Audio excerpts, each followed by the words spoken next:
సుంకాలపై America, China మధ్య జరుగుతున్న చర్చల్లో పురోగతి సాధించినట్లు తెలుస్తోంది.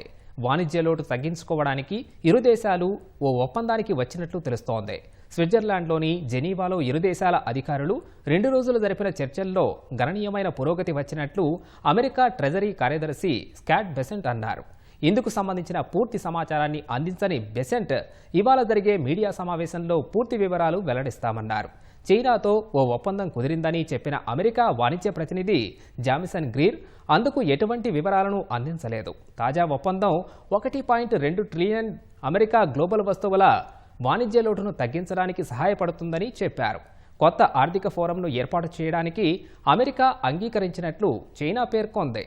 ప్రతీకార సుంకాల్లో భాగంగా బీజింగ్ నుంచి దిగుమతి చేసుకునే వస్తువులపై సుంకాన్ని 145% అమెరికా అధ్యక్షుడు డొనాల్డ్ ట్రంప్ ప్రకటించారు.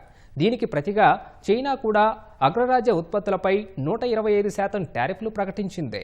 దీంతో ఇరు దేశాల మధ్య వాణిజ్య విభేదాలు భగ్గుమన్నాయి.